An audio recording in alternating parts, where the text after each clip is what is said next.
तर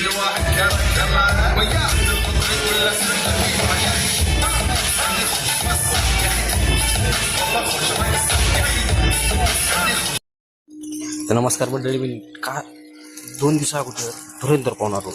इंस्टाग्रामवर तुम्हाला सगळे सांगत असतील धुरंधर पहा आणि काही म्हणत असतील धुरंधर नका पण पाहू. पण भावा, जर तुम्हाला खरंच काही पाहायचं असेल तर आणि तुमचं थिएटरला जाणं होतंय तर प्लीज रिक्वेस्ट करतो धुरंधर पाहायचा. कारण की काय पिक्चर बनवला आहे, बाप पिक्चर आहे आणि त्याची लाज स्क्रीन येते. जेव्हा थिएटरमध्ये माहोल असते ही लाज स्क्रीन येते. तो माहोल तर वेगळा. भावा, ते अक्षय खन्नाचे ॲक्टिंग म्हणा पाप लेवल केले, रणवीर सिंग सगळ्यांना जीप ॲक्टिंग केली आणि त्यातलं त्यात ते BGM ते तर बापच होते.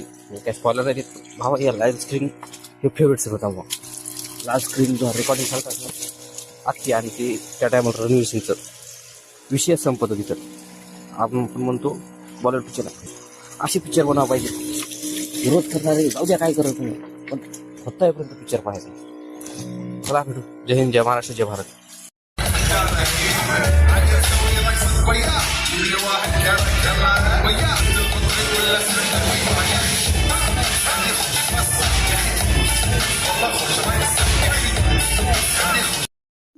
तर नमस्कार मंडळी, मी का 2 दिवसा अगोदर धुरंधर पाहून आलो. इंस्टाग्रामवर तुम्हाला सगळे सांगत असतील धुरंधर पहा आणि काही म्हणत असतील धुरंधर नका पण पाहू. पण भावा, जर तुम्हाला खरंच काही पाहायचं असेल तर आणि तुमचं थिएटरला जाणं होतंय तर प्लीज रिक्वेस्ट करतो धुरंधर पाहायचा.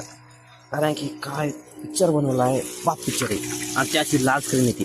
जेव्हा थिएटरमध्ये माहोल असते ही लाज स्क्रीन येते. तो माहोल तर वेगळा.